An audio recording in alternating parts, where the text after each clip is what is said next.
Գիտեք, որ իրար հետ ուսումնասիրում ենք 10 պատվիրանները։ Եվ 9-րդ պատվիրանը գրված է 2-րդ Օրինաց 5-րդ գլխի 20-րդ խոսքում։ Քո դրացի դեմ սուտ վկայություն մի անիր։ Քո հարևանի, քո ընկերոջ, դրացին գիտեք, չէ, հարևանի նկատի ունի։ Քո հարևանի, քո ընկերոջ դեմ սուտ վկայություն մի արա։ Սա մի պատվեր է Աստծո կողմից, որը մեծ նշանակություն ունի Աստծո ժողովրդի ու եկեղեցու համար։ Կենթանիա բոլոր ժամանակներում էս պատվիրանը։ Իհարկե ոչ միայն սա, բոլոր պատվիրանները։ Այսօր մենք պիտի սա ուսումնասիրենք։ Քո դրացի դեմ սուտ վկայություն մի արա։ Դա գրված է ուրեմն 2-րդ Օրինաց 5-րդ գլխի 20-րդ խոսքում եւ Ելից 20-րդ գլխի 16-րդ խոսքում։ Ուրեմն ինչին է վերաբերվում այս խոսքը։ Մի կարճ կասեմ հիմնականում պատվիրանը ինչին է վերաբերվում, հետո մի քիչ կընթարցակենք սահմանները։ Ուրեմն հիմնականում պատվիրանը վերաբերվում է մարդու մասին սուտ վկայություն անելուն։ Ասում է քո դրացի դեմ սուտ վկայություն մի արա։ Այսինքն չլինի, որ մեկը իր հարևանի համար կանգնի, ասի գիտես, այս հարևանս այսպիսի բաներ ու դրանց մեջ լինեն ստեր։ Ասում է այսպիսի բան մի արա։ Այս պատվիրանը իրականում համընդհանուր քրիստոնեության կարծիքով վերաբերվում է դատարանում վկայություն տալուն։ Երբ որ երկու հոգի վեճ կունենան ու իրենց վեճը կտանեն քաղաքացիական դատարան, քեզ որպես հարևան, որպես ծանոթ, որպես այդ վեճին տեղյակ կանչեն դատարան ու կասեն դու տեսել ես ոնց ա եղել։ Ասում է չհամարձակվես սուտ վկայություն տալ։ Աստծո խոսքը սա է ասում։ Դու պիտի ճիշտը ասես, այն ինչ որ տեսել ես, այն ինչ որ տեղի է ունեցել։ Գիտեմ, հիմա այսօր ասում եմ ձեր մոտ շատ մտքեր են առաջանում։ Տեսնենք, գուցե վերջում դրանցից մի մասին պատասխանած լինեմ։ Ամեն դեպքում հիմնականում պատվիրանը սրան է վերաբերվում։ Վերաբերվում է նաև սրան, որ չլինի դու նստես մի մարդու կողքին ու խոսես մի ուրիշի մասին սուտ չար բաներ։ Այսինքն քո դրացի դեմ սուտ վկայություն մի արա, դա կլինի դատարանում, կլինի պետության առաջ, կլինի ուրիշ մարդկանց առաջ, էլի որտեղ ուզում ա լինի, քո դրացի դեմ սուտ վկայություն մի արա։ Այսինքն մի խոսիր այն բաները, որոնք իրականում չկան։ Մի խոսիր այն բաները, որոնք կսպանեն, կվնասեն քո հարևանին, որոնք սուտ կլինեն քո հարևանի, քո ծանոթի նկատմամբ։ Ինչքան էլ է ծանոթը քո համար վատ լինի, ասում եմ սուտ վկայություն մի արա։ Գիտեք ինչու, որովհետև պիտի գա այն ժամանակը։ Ու հрьяաները 5 տականում եւ նոր տականում եկեղեցին միշտ էլ սпасել են այն ժամանակաշրջանին, որ ամեն ինչ պիտի բացահայտվի։ Դա գուցե երկրի վրա չէ, դա պիտի լինի հավիտենության մեջ։ Ու ամեն մարդու կյանքի բոլոր դեպքերը պիտի բացահայտ խոսվի ու տեսնվի։ Ու այդ ժամանակ մարդկանց գովությունը կլինի Աստծո կողմից։ Իսկ Աստված կգովի նրանց, ովքեր ապրել են համապատասխան ճշմարտությանը։ Իսկ նրանք ում կյանքում որ շատ սոտություններ են եղել, ճշմարտություն եւ սոտություն իրար խիստ հակառակ են։ Նրանք ուղղակի պիտի խիստ ամաչեն։ Գուցե շատ տեղերում շատ վնաս կրեն դրա համար, որովհետև իրենք այդպեսին են եղել։ Ամեն դեպքում սա վերաբերում է բոլորին, եկեղեցուն, քրիստոնյաներին, ամեն ինչին, որ սուտ վկայություն մի արա քո դրացի դեմ։ Մի քիչ ավելի պիտի ընդարձակենք, ես միտք չունեմ միայն կանգ առնելու բամբասանքի վրա։ Ուզում եմ այսօր ավելի շատ խոսել սուտի մասին ընդհանրապես։ Ինչ բան է սուտը։ Գիտեք, որ սա ամենատարածված մեղքն է։ Ամբողջ աշխարհում, նույնիսկ եկեղեցում, մարդիկ սուտ խոսում են աջ ու ձախ։ Միտեղ գրված է մեղքը խմում են ջրի նման։ Ես մտածում եմ, որ սա առաջին հերթին վերաբերում է ստախոսությանը։ Մի օր փորձեք ձեր կյանքում հաշվել, մի օրվա մեջ ինչքան սուտ է դուրս գալիս ձեր բերանից։ Դուք ինքներդ կզարմանաք ձեր վրա։ Աղոթեք, որ Աստված ցույց տա ու դուք ինքներդ հաշվեք մի անգամ, թե ինչքան սուտ եք ասում։ Մեկը հարցնում է, ասում է, հա, ես բանը որ եղավ, լավ զգացիր, ասում է, չէ, պրոբլեմ չկա, լավ է։ Ինչ որ մի բան էլ կար, բայց էլի սուտը մեջը անպայման կարծես թե անպակաս լինի։ Քիչ ալնում որ մեկ էլ ասում են հեռախոսը կվերցնես, ասա ես տեղ չեմ, տանը չեմ։ Հեռախոսը կվերցնես, ասա ես բանը էսպես է։ Կամ որ ես ինչին կհանդիպես ինչ կլինի, ասա սենց քաղցր լեզվով, քաղցր ձևով։ Բայց միշտ ստիպում են մարդիկ դրթում են մեկը մյուսին սուտ խոսելու։ Գիտեք քրիստոնյան ոչ ինքը պիտի սուտ խոսի։ Ոչ էլ ուրիշին պիտի դրթի սուտ խոսելու։ Ինչ է նշանակում մարդկանց մղել սուտ խոսելու, այդ նշանակում է որ ամեն ինչ գցել մի կողմ։ Քրիստոնեությունը ջնջել ընդհանրապես, որովհետև քրիստոնեությունը ճշմարտության հիմքի վրա է, ոչ թե սոտության հիմքի։ Ընդհանրապես որտեղից հայտնվեց սուտը։ Գիտեք դրա մասին։ Իհարկե Աստված երբեք սուտ չի խոսում։ Ինքը խոսում է ճշմարտություն։ Իր բերանից դուրս եկած խոսքը արարեց այս տիեզերքը, արարեց այս երկինքն ու երկիրը, այն ինչը որ հիմա կա։ Իր բերանից դուրս եկած խոսքը ստեղծեց այս բուսական ու կենթանական աշխարհը, որին հիմա մենք նայում ենք ու որի մեջ ապրում ենք։ Իր խոսքը ճշմարտություն է ու իր խոսքը երբեք սոտություն չի։ Սոտությունը շատ քանդվող, շատ խարխուլ հիմք ունի, իսկ ճշմարտությունը շատ ամուր հիմք ունի։ Ճշմարտությունը պիտի մնա հավիտյան։ Սոտության ոտքը կարճը մեր ժողովուրդն էլ այսպեսի արտահայտություն անում։ Ճիշտ չէ՞։ Հովանու ավետարանում Հիսուսը խոսում էր մարդկանց հետ, իրեն հավատացող հրեաների հետ, նրանք ովքեր իրեն հավատացել էին։ Ու այնտեղ 8-րդ գլխի 44-րդ խոսքում ստի մասին այսպիսի արտահայտություն արեց, որ սատանան ինքն է սուտը եւ ինքը ստության հայրն է, այսինքն կարծես թե սատանան է ծնել սուտը։ Ծննդոց գրքում առաջին անգամ, երբ որ հանդիպում ենք ստախոսության հետ, տեսնում ենք, որ սատանան սուտ խոսեց Եվային, ասեց չես մեռնի, կեր ու չես մեռնի։ Աստված ասել է կմեռնես, բայց դու չես մեռնի։ Աստծո ասածը ճշմարտություն էր, եւ անեն օրը որ ուտեր պիտի մեռներ։ Սատանան ասեց չես մեռնի, ստություն բերես նրա կողքին։ Եվան կանգնեց ընտրության առջև, որը ընտրի, ճշմարտությունը թե ստությունը։ Ու իր կարճ խելքով ինքը ընտրեց ստությունը, համարեց, որ դա է ճիշտը, ու ընտրեց ստությունը, ու հետևանքը եղավ այն, որ ինքը հենց այդ պահին մահացավ։ Չմահացավ ֆիզիկապես, մահացավ հոգով, ել չկարողացավ Աստծո հետ հաղորդակցվել, Աստծո ներկայության մեջ մնալ։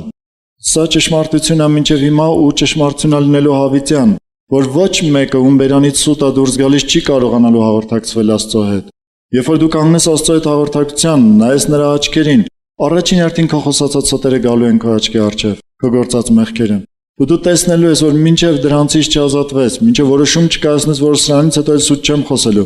չես կարող խորանալ Աստծո ներկայության մեջ։ Դրա համար են քրիստոնյաները, ում բերանից որ շատ հաճախ սուտ է բխում, ասում իրենք ուղղակի հաղորդակցություն չունեն Աստծո հետ։ Իրենք չեն էլ հասկանում, թե այդ բերանից դուրս եկած սուտը ինչքան վնաս է տալիս իրենց։ Սուտ խոսում են ամեն ինչի մեջ։ Սուտ խոսում են ամեն տեսակ պատճառներով։ Հիսուս ասաց, որ սուտախոսությունը բխում է մարդու սրտից, Մատթեոս 15-րդ գլխում է գրված։ Այնտեղ շատ էլի մեղքեր խոսեց, բայց սուտախոսությունն էլ մցրեց դրա մեջ, ասաց սոտերը բխում են մարդու սրտից։ Այսինքն այնպես չի, որ մեկը կասի, թե բերանիցը սուտ դուրս եկավ, բայց սրտումս դա չկար։ Չէ, շատ հաճախ մարդկանց խոսածած սոտերը լինում են շատ կանխամտածված։ Իրենք լավ գիտակցում են, թե այդ սուտը ինչու են խոսում, որովհետև այս սոտի մեջ իրենք շահ ունեն։ Գուցե պատիվն են բարձր պահում, գուցե էլի ինչ-որ մի բան։ Ուզում եք այդպիսի դեպքեր ասեն։ Առակաց 10-րդ գլխի 18-րդ խոսքում գրված է նենգությունը ծածկելու համար է սուտը լինում։ Այսինքն, այստեղից կարելի է մտածել, որ ոչ միայն նենգությունը ծածկելու է, ուղղակի կարդամ դա։ Ատելությունը ծածկողը ստախոս շրթունքներ ունի, ու բամբասանք հանողը անմիտ է։ Ատելությունը ծածկող, այսինքն եթե մեկին հարցնում ես, ասում ես դու ատում ես, ասում է չէ։ Ստախոս շրթունքներ ունի։ Ու ընդհանրապես մարդիկ սուտը լավ օգտագործում են մեղքերը ծածկելու համար։ Ոչ մարդկանց փորձել եք հարցնել, գողացել ես։ Ասում է չէ։ Փորձում եք հարցնել, այս ինչ տեղում դու ես ինչ սխալը գործել ես։ Առաջին խոսքը սուտն է, չէ։ Հետո նոր, չգիտեմ ինչ ձևերով կարող է մոտենալ դրան ու ինքը փոխի իր ասածը։ Բայց շատ հաճախ մարդկանց բերանից անմիջապես սուտը դուրս է թռնում ինքնապաշտպանության համար, իրենց մեղքերը ծածկելու համար։ Սա լուրջ մեղք է դառնում Աստծո առջև։ Մի մեղք գործել է ներիք չի, կրկնակի է դառնում, որովհետև ստախոսությունը գումարվում է դրա հետ։ Սուտը խոսում են, որովհետև մարդիկ հաճախ չեն ուզում, որ իրենց ունեցած կյանքի ինչ որ բաժինները ուրիշները իմանան։ Դրա համար են սուտը խոսում, այսինքն ծածկում են էլի ինչ որ մի բան։ Այսօր ամբողջ աշխարհում շատ տարածված է ստախոսության միջոցով ծածկելը։ Դրա համար նույնիսկ կառավարական մակարդակներում դիվանագետները պետությունների հարաբերությունների մեջ օգտագործում են սուտը շատ ազատ ձևով։ Ասում են ինչ ա եղել, ասա այսպես։ Ասում ես ո՞նց կլինի, ախր դա սուտ է։ Միայն են քրիստոնյաները, որոնք ունեն Աստծո վախը, իսկապես այդ ապրումը Աստծո առջև, որ կա Աստծո իրականությունը։ Այն նրանք են, որ վախենում են ստախոսությունից, որ վախենում են սուտ խոսելուց ու կարողանում են ետ քաշվել։ Լեզուն ամենադժվար սանձվող բանն է, Հակոբոսը գրում է։ Ոչ ոք չի կարող առանց Աստծո ներգործության կարողանա սանձի իր լեզուն ստախոսությունից։ Ու ոչ մեկը թող չասի, թե ինքը սուտ չի խոսում։ Ասում եմ մի օր փորձեք հաշվել, թե մի օրվա մեջ ինչքան եք դուք սուտ խոսում, որպես քրիստոնյաներ։ Մի բան նայեք դուք։ Շատ հաճախ այնքան անմեղ տեղերում, որ ճշմարտությունը ասես, ոչ մի բան էլ չի փոխվելու, դեռ մի բան էլ ավելի լավ կլինի։ Մարդիկ սովորում են սուտ խոսել։ Արդեն այնքան սովորություն է դարձած լինում մարդկանց մեջ։ Հաճախ ստախոսությունը օգտագործում են գիտեք ինչի համար, սեփական շահի համար, որովհետև ինչ որ մի հատ այդ սուտով կարող են մի քիչ փող աշխատել, կարող են մի քիչ նյութական ձեռք բերել։ Դրա համար անմիջապես սուտը գալիս է իրենց կեղծիքները ծածկելու ու իրենց շահ բերելու համար։ 5 տականում մի այդպիսի դեպք է գրված, ուզում եմ պատմել դրա մասին։ Դա տեղի ունեցավ Եղիսե Մարգարեի ժամանակաշրջանում։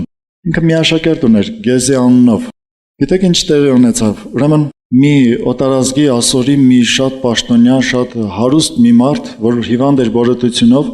գալիս է Իսրայել, գալիս է Եղիսեի Մարգարեի մոտ, մանրամասները կարող եք կարդալ 4 թագավորաց 5-րդ գլխում։ Ես թռուցիկ կպատմեմ, մնացածը միայն մանրամասն են հատվածը, որը մեզ պետք է։ Ուրեմն գալիս է Եղիսեի մոտ ու խնդրում է, որ իրեն բուժի։ Եղիսեն մարդը ուղարկում, ասում է գնա ասա թող Հորդանանում 7 անգամ լվացվի, ու ինքը կբուժվի։ Այս մարդը բարկանում է, ասում է խի Ասորստանում գետեր չկային,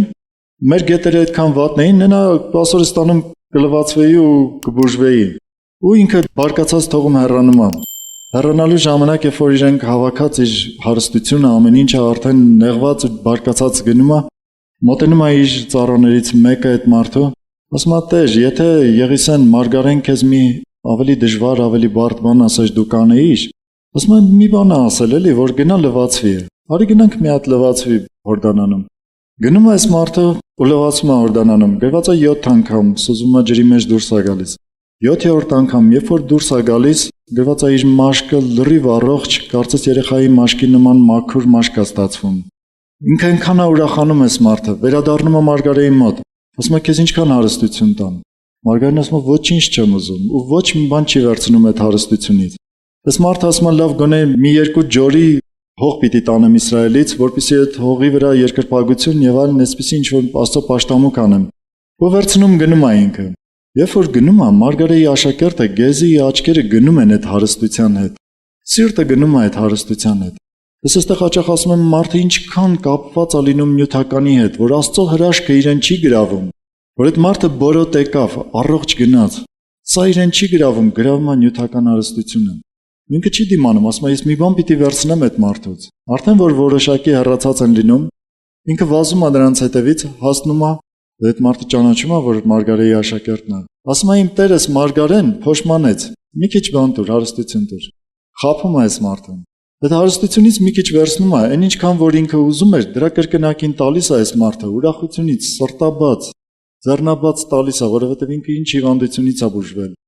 Գեզին վերցնում, տանում, թաքցնում է միտեղ ու վերադառնում է Մարգարեի մոտ։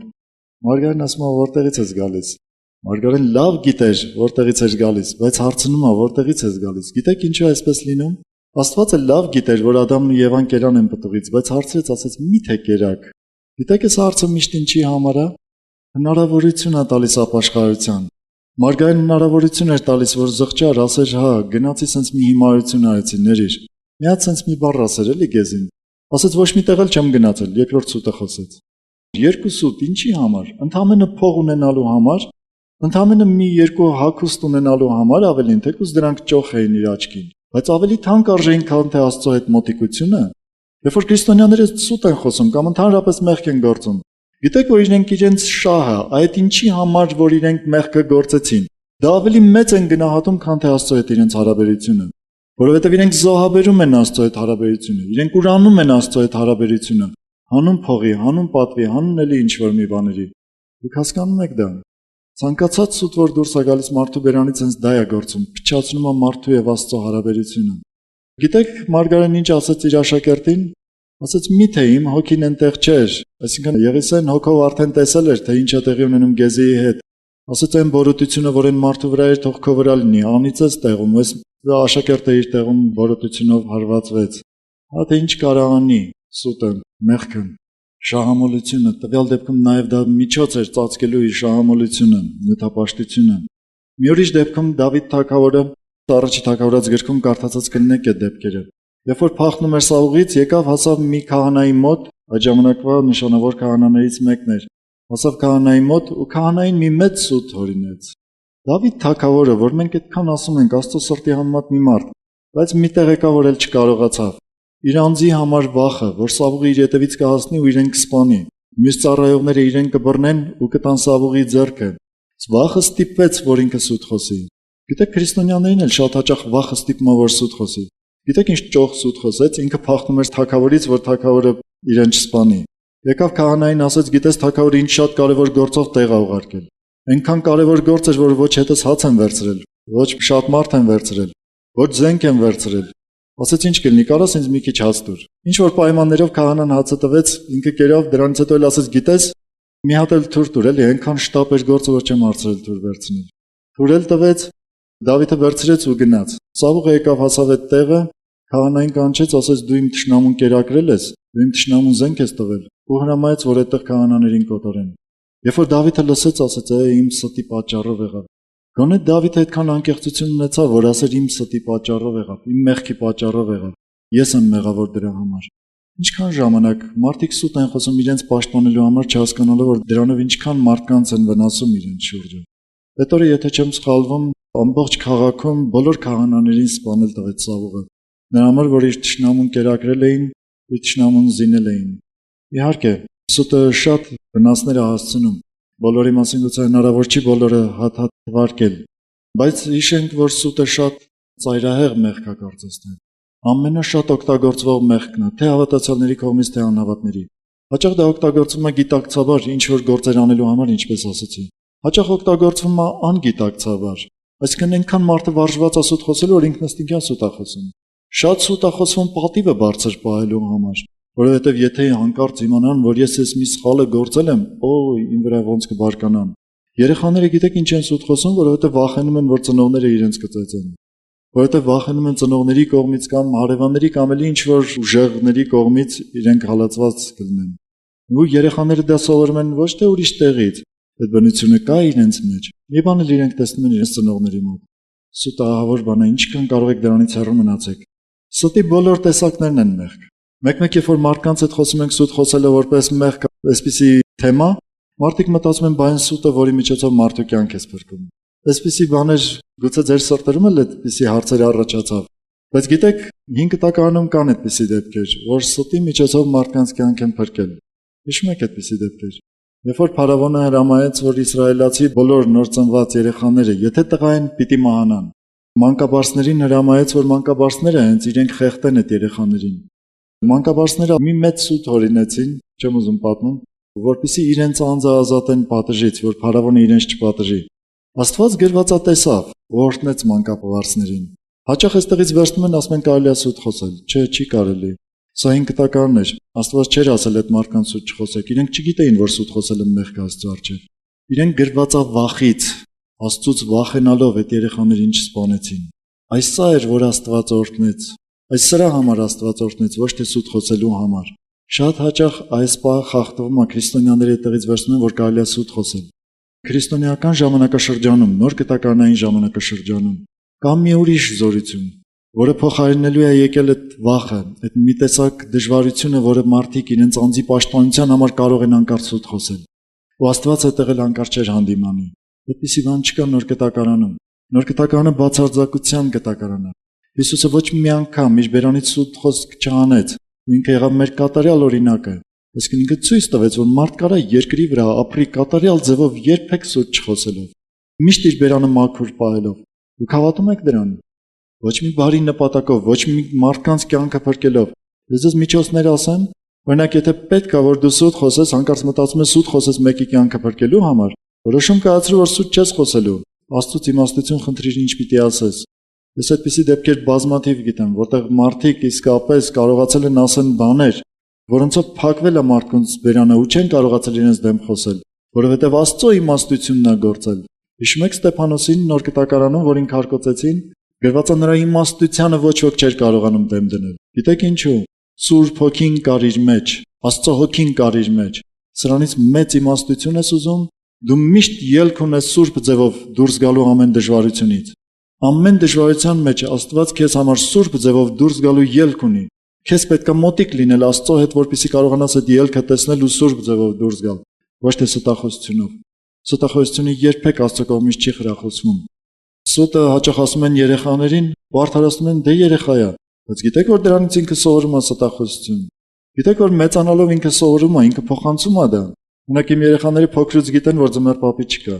Ես իրենց սովորեցնում եմ ոչ թե ձմեռ պապին աղոթելու ինչ որ բաներ խնդրել, այլ Հիսուսին աղոթելու խնդրել։ Ինչու սուտ սովորեն երեխաները։ Շատ ժամանակ ծնողները գիտեք երբ են իրենց երեխաներին սուտ ասում, երբ որ երեխաները հարցնում են ես որտեղից եմ, ծնողները ամաչում են, չգիտեն ինչպես իրենց երեխաներին։ Այդպիսի մի անեկդոտ կա լսել եք։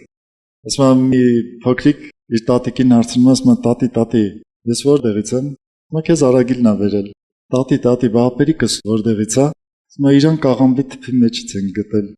Տատի, բա քույրիկս։ Ասում է իրան էլ գետնա վերել։ Ասում է տատի, մեր տանը մեկը մարդավարիչի ծնվել։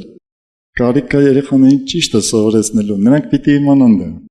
Որպեսզի դուք ավելի ազատ լինեք այդ հարցում, ձեզ մի ձև ասեմ։ Երեխաների հարցերը միշտ սահմանափակված են իրենց մտածելու մակարդակի չափով։ Նրանք ձեզ չեն կարող այնպիսի հարցեր տալ, որոնց դուք ամաչեք պատասխանել։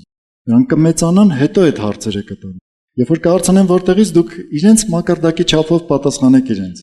Հետո կմեծանան, կասեն՝ «Յա, բա որը տենց է, այս բանը ոնց կլինի»։ Դուք դա էլ եք շարունակում պատասխանել։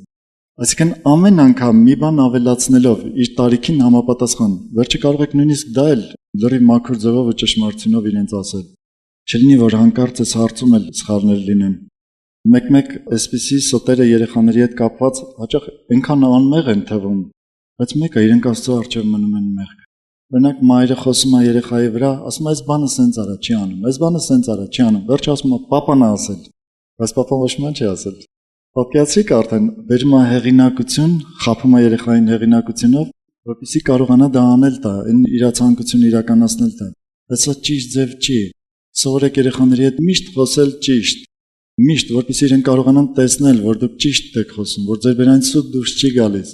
Իսկապես սուտը շատ հեշտ փոխանցվող մեղք է։ Ու երեխաներին ավելի շատ պետք է պատժել ստի համար, քան թե գործած ուրիշ բաների համար։ Երբ որ կգնաք տուն կտեսնեք ինչ որ մի բան կոտրված է, դուք կանչեք ձեր երեխաներին, կասեք՝ «Ով է կոտրել»։ Բոլորը կասեն՝ «Ես չէ, ես չէ, ես չէ, ես չէ»։ Սա շատ բնական է մարդու բնության համար, բայց սովորացրեք, որ ավելի թանկ արժի կանգնել ասել «ես», քան թե սուտ խոսել ու ասել «ես չէ»։ Հիշում եք, որ Հիսուսը մեծ ամբոխով, մեծ բազմությունով մի տեղ էր գնում, մի կին մոտեցավ, կպավ իր փեշերին ու բժշկվեց։ Հիշում եք այդ դեպքը։ Հիսուսը շրջվեց, ասեց՝ «Ով ինձ կպավ»։ Պետրոս ասեց՝ «Այսքան մարդ քեզ նեղում է, կպնում է, հրում է, դու ասում ես՝ ով ինձ կպավ»։ Դրանից առաջ գրված է, որ բոլորը ասեցին՝ «Ես չեմ կպել, ես չեմ կպել», բոլորը հրաժարվեցին։ Բայց մի քիչ առաջ իրենք կպնում էին, ու Պետրոսը ասեց, որ բոլորը քեզ հրմշտում են, ու դու հարցնում ես՝ ով քեզ կպավ, այսինքն այսքան մարդ քեզ կպավ։ Պատկերացնում եք, նույնիսկ այդ պահին, որ Հիսուսը կարա հարցնի՝ «Ով ինձ կպավ», մարդը կարող է սուտ խոսի։ Զգույշ եղեք ձեր աղոթքների մեջ։ Արդյոք աղոթքների մեջ դուք չեք ծածկում իրականությունը ձեր սրտում։ Դուք երբ որ խոսում եք Աստծո հետ, ասում եք՝ «Տեր, այս բանը տուր, որ քո անունը փառավորվի»։ Արդյոք դուք սուտ չեք խոսում Աստծուն։ Դուք այդ բանը չեք ուզում ձեր շահի համար, այլ ուզում եք Աստծո փառքի համար անկեղծությունով, թե փորձում եք այդտեղ էլ Աստծուն խաբել։ Ստախոսությունը գործում է մարդու կյանքի բոլոր ոլորտներում։ Իսկապես ուշադիր եղեք, անկեղծությունն է, որ լուծում է այս բոլոր հարցերը։ Ինչպես Աստված վերաբերվում սուտին, որովհետև Աստված ինքը սուտ խոսող անձնավորություն չի։ Բացարձակ երբեք Հիսուսի բերանից սուտ դուրս չեկավ, ու ինքը Աստծո կատարյալ պատկերն էր։ Կարդացել եք Տիտոսի թուղթը 1-րդ խոսքում գրված է հավիտենական կյանքը, որ անսուտն Աստված խոստացավ։ Աստված խոստացավ հավիտենական կյանքը, ու այստեղ մի արտահայտություն է գրված՝ անսուտն Աստված։ Գիտեք ինչու, որովհետև շատ կարևոր է, որ մարդը Աստծո խոսքը լսելուց հավատա, որ Աստված սուտ չի խոսում։ Մարդը այնքան կասկածամիտ է իր սրտի մեջ։ Գիտեք ինչու մարդիկ գրված խոսքին չեն հավատում, որտեղ մտածում են, որ կարող է սխալ գրված լինի։ Ինչու մարդիկ չեն հավատում Աստծո բերանից դուրս եկած խոսքերին, որովհետև մտածում են, որ Աստված գուցե սուտ է խոսում։ Հովանու 1-րդ գլխում գրված է այսպիսի խոսք, որ եթե մեկը չի հավատում Հիսուսի վկայությանը, ինքը ստախոս է համարում Աստծուն, որովհետև Հայրը վկայեց իր որդու համար։ Ինչու ես պիտի Աստծո վկայությանը չհավատամ, որովհետև պիտի մտածեմ, որ ինքը սուտ է խոսում, որ ինքը ուզում է ինձ խաբի։ Եղել են, ես մարդ եմ, ու իմ հավատքի սկզբնական շրջանում մեկ-մեկ մտածում էի Աստված այնքան դաժան է, որ կարող է պատահի ինձ խաբի, մեղքի մեջ գցի ու հետո վերջում ուղարկի դժոխք։ Ես ցույց էր տալիս, թե ես ինչքան չեմ ճանաչում Աստծուն, ինչքան թույլ է իմ ճանաչողությունը Աստծո։ Եթե նա ուզենար, որ ես գնայի դժոխք, ուղղակի իր որդուն չէր զոհաբերի, ամբողջ մարդկությունը կգներ դժոխք։ Բայց եթե Աստված իր որդուն է տվել, Պողոս առաքյալը ասում է, «Էլ ինչ է կխնայի ու չի տա»։ Աստված անսուտն Աստված է, իր բերանից միայն ճշմարտությունն է դուրս գալիս, միայն իրականություն, միայն այն ինչը որ կա, մի բառ սուտ չի խոսում Աստված։ Այսպեսին է ինքը։ Ու եթե Աստված մեզ խոստացել է հավիտենական կյանք, մեր իր հետ ապրելու դիմաց, ուրեմն ինքը սուտ չի խոսել, անսուտն Աստված խոստացել է հավիտենական կյանք։ Կարող ես լրիվ համարձակությունով վստահ լինել, որ այդ հավիտենական կյանքին դու կհասնես, եթե այսօր իր հետ ապրում ես։ Հալելույա։ Եվ պատահական չէր, գիտեք, որ հենց Տիտոսի թղթում էր դա գրված, մի քիչ հետո ես կանդրադառնամ նայես Տիտոսի թղթին, որովհետև այդ թղթը ուղղված է Տիտոս ծառայողին եկեղեցու, որը եկեղեցու եպիսկոպոս էր Կրետե կղզում, ու կրետեցիների մասին որոշակի արտահայտություն կա, որին ես մի քիչ հետո կանդրադառնամ։ Ուրեմն Առակաց 12:22-ում գիտեք, որ Սողոմոն իմաստունն է գրել, ու ինքը հաստատ գրել է ճշմարտությունը Աստծո իմաստությունով։ Իսկ արդյոք այդ խոսքը սուտ շրթոնքը Տիրոջը զզվելի է։ Այսինքն երբ որ մարդու բերանից սուտը դուրս գալիս, այդ պահին Աստծո սրտում մի զզվանքի զգացում է առաջանում։ Տեսեք, բայց հավատարմություն անողները նրան հաճելի են։ Կարծես թե ստությանը հակադրություն դնում է հավատարմությունը, որը մեզ համար շատ կարևոր է։ Ամեն ստություն դավաճանություն Աստծո նկատմամբ։ Գիտեք ինչու՞։ Եթե սուտը ծնվել է սատանայից, ու հանկարծ մենք սուտ ենք խոսում, մենք դրանով դավաճանում ենք Աստծուն։ Իսկ հավատարիմ մնալու համար մեզ պետք է միշտ ճշմարիտ լինել, ճշմարտություն խոսել։ Իր անունը փառավորվի։ Հայտնության 21-րդ գլխում 8-րդ խոսքում դուք կարող եք կարդալ մեղքերի մի ցուցակ, որ գրված է այս տեսակ մարդկանց պատիժը պիտի լինի կամ բաժինը պիտի լինի հավիտենական կրակները։ Ու այդ ցուցակը վերջանում է ստախոսությունով։ Այն մարդիկ, ովքեր սուտ են խոսում, դրա համար որ խոսում ես մարդկանց հետ, մեկ էլ նայում են իրենց կյանքին, ասում են դե ինչ մեղք եմ գործել, որ ոչ մարդ եմ սպանել, ոչ գողություն եմ արել, իհարկե բոլորը սահմանափակ։ Ես ասում եմ այդ բոլորն էլ արել եմ։ Ոչ ես եմ արել, ոչ են եմ արել, ոչ են եմ արել։ Ինչ եմ արել որ։ Բա ասում ես մի քիչ առաջ սուտ խոսեցիր։ Հա դե մի հատ սուտ է էլի, Աստված չի ներելու։ Գիտես ստախոսների բաժինը հավիտենական կրակների մեջ է։ Եվ ընդհանրապես ստախոսությունը որպես մեղք ինքը պատժվում է ոչ միայն հավիտենական կրակներով, այստեղ երկրի վրա էլ է պատժվում, գիտեք։ Գործք առաքելոց 5-րդ գլխում կարդացեք Անանիայի ու Սափիրայի մասին, ովքեր սուտ խոսեցին։ Ու Պետրոսը դա անվանեց սուտ խոսել Աստծուն։ Իրենք ինչ որ ունեցվածք ծախեցին, հետո մեկ էլ մտածեցին, ասացին, այսքան գումարը տանենք տանք եկեղեցուն, բա սենց բան կլինի։ Ասացին ավելի լավ է մի մասը տանենք, մեզ էլ պետք է գա էլի փողը։ Ու մի մասը պահեցին, մի մասը տարան տվեցին Պետրոսին։ Երբ որ Պետրոսը տեսավ, որ իրեն գումար են բերել, ես հավատում եմ, որ իր սրտում ինքը դժվարություն ունեցավ, մեղվեց գուցե։ Աստծո հոգին դրեց իր սրտում, որ այս մարդիկ ճիշտ չեն Աստծո առջև։ Ու Պետրոսը մի հարց տվեց։ Ասաց, «Այս գնով եք ծախել»։ Ասաց, «Այո»։ Ասաց, «Ինչու՞ սատանան քո սիրտը լցրեց սուտ խոսել, այն էլ Սուրբ Հոգուն սուտ խոսել։ Ոչ թե մարդկանց սուտ խոսեցիք, այլ Աստծուն սուտ խոսեցիք»։ Ու գրված անմիջապես ընկավ ու մահացավ։ Իհարկե մարգարանալուց հետո Պետրոսի ընկավ ու մահացավ։ Հետո գալիս է կինը, կնոջն էլ նույն հարցը տալիս, կինն էլ անկնում ու մահանում։ Պատիժը ստի դիմաց կարող լինի նաև այս աշխարհում։ Պատիժը ստի դիմաց կարող լինի շատ խիստ։ Այս այն տեղներ, որ ես հավատում եմ, այս մարդկանց չներվեց։ Գիտեք ինչու՞։ Իրենց հնարավորություն չտրվեց զղջում արտահայտելու, բայց հարցը նորից եղավ, գիտեք, այս գնով ես ծախել։ Սա հենց այն հնարավորությունն էր, որ ինքը պիտի ասեր, չէ, այս գնով չեմ ծախել։ Կեսը տաննա, կեսը բերել եմ քեզ։ Պետրոսը կասեր ապրես։ Այսքան ես վերցնում եմ, թող Աստված քեզ օրհնի, մնացածը քեզ։ Որովհետև Պետրոսը այդ նույն բանը ասեց։ Ասաց, երբ որ չէիր ծախել, քո իշխանության տակ էր, ով քեզ տիպես ծախել։ Երբ որ դու ծախեցիր, փողն էր քո իշխանության տակ։ Ինչու սուտ ես խոսում։ Այսինքն այստեղ հարցը այն չէր, դու ամբողջն ես բերել Պետրոսին, թե չէ։ Հարցը այն էր, դու ինչու ես սուտ խոսում, ինչու ես բերել կեսը ու ասում ես, թե ամբողջն ես բերել։ Այս ստախոսությունն էր հարցը։ Բայց ստախոսությունը գիտեք ինչի համար էր։ Իր սեփական պատվի, որովհետև ուրիշները ամբողջն էին բերում, ինքը համաչեց, որ կեսը պիտի բերի։ Պատիվը պաշտպանելու համար ինքը անմիջապես պատժվեց։ Այս աշխարհի վրա էլ մարդիկ չեն սիրում ստախոսներին։ Երբ որ 1-2 անգամ մեկի մոտ սուտ են բռնացնում, ասում են, «Յա բերանից ճիշտ բան դուրս չի գալիս»։ Հետո այս մարդը ինչքան ուզում է ճիշտ բան ասի, էլ չեն հավատում։ Առակաց 22-րդ գլխի առաջի խոսք։ Բարի անունը ամեն տեսակ հարստությունից ավելի թանկարժի։ Իսկապես, մարդիկ կարող են բարի անուն ունենալ, որպես ճշմարտություն խոսող։ Մարդիկ կարող են վատ անուն ունենալ, գցել իրենց անունը, իրենց բերանից դուրս եկած ստերի հետևանքով։ Ու մարդիկ կողքից նայեն, ասեն, մեկը ստախոս է։ Հիշում եք, այդպիսի մի հեքիաթ կար։ Չեմ էլ հիշում ով է գրել, որ մեկը ամեն անգամ մարդկանց անհանգստացնում է գոռալով, թե հրդեհ է եղել։ Մարդիկ վեր են կենում, տեսնում են իրենց խաբել է, հետո մի օր իսկականից է լինում։ Մեկ էլ մարդիկ էլ չեն գնում, ասում են մեկը էլի սուտ է խոսում։ Ու իսկապես վառվում է։ Հիշում եք այդ պատմությունը։ Չլինի մենք էլ Աստծո ու մարդկանց առջև ունենանք այդպիսի անուն։ Ինչ անել, որ սուտը չլինի մեր կյանքում։ Ինչ անել, որ միայն ճշմարտություն խոսվի մեր կյանքում։ Եփեսացիների 4-րդ գլխում 25-րդ խոսքում գրված է ամեն մեկը ճշմարտություն խոսեք ձեր ընկերոջը։ Այսինքն որտեղ կնստեք, մարդկանց մեջ կլինեք, ձեր ընկերը կլինի, ձեր կողքին կլինի, անընդհատ ճշմարտությունը խոսեք։ Սա նշանակում է, որ մարդը պիտի ուրացած լինի իր պատիվը, որ կարողանա ճշմարտություն խոսել ու իր պատիվը չծածկել ստը։ Պիտի ուրացած լինի իր շահը, ասի ավելի լավ է ճշմարտություն խոսեմ, թեկուզ փող տուժեմ, թեկուզ իմ շահը չլինի։ Ամեն ինչ պիտի ուրացած լինի։ Ու այս դեպքում ինքը ամուր կանգնած լինի, որ ես սուտ չեմ խոսելու ու միշտ խոսի ճշմարտություն։ Ունեցիր այս որոշումը։ Երբ որ նամակ էր գրում Պողոս առաքյալը Տիտոսի Եկեղեցում Տիտոսը գիտեք մի մարդ էր, որը Պողոսի աշակերտներից էր։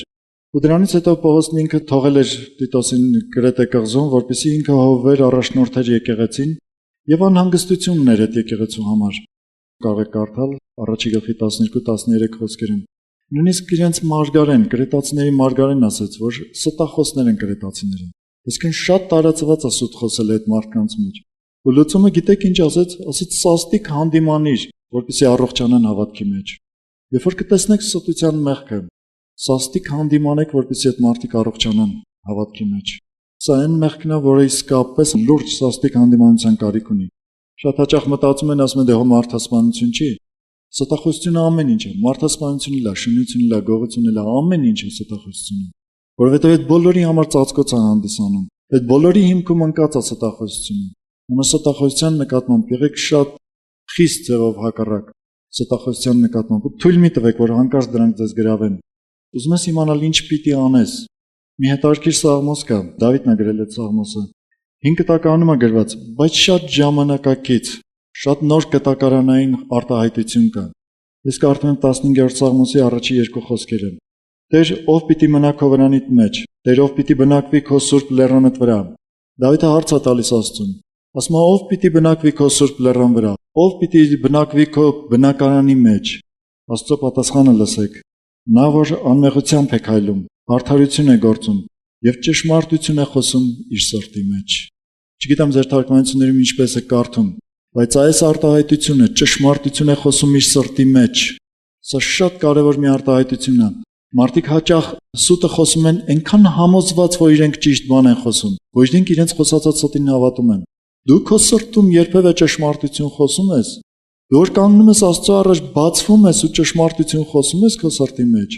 Այստեղ խոսքը ասում է նա, ով որ իր սրտի մեջ ճշմարտություն է խոսում։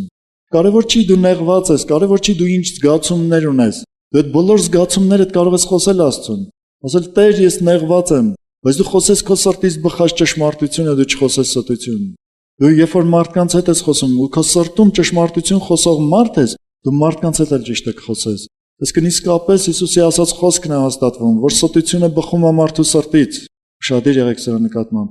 Սրա մեջ աճելու համար կարիք կա, որ դու շատ հաճախ լինես աղոթքի մեջ ու երկար լինես աղոթքի մեջ։ Աղոթքը 2 րոպեով մի վերջացրու։ Եղիր սիստեմատիկ աղոթքի մեջ։ Ամեն օր ժամանակ տուր, ինչ որ ժամանակ լինելու աղոթքի մեջ։ Ու մի կարևոր բան, որ դու պիտի անես, դա անկեղծանալն է։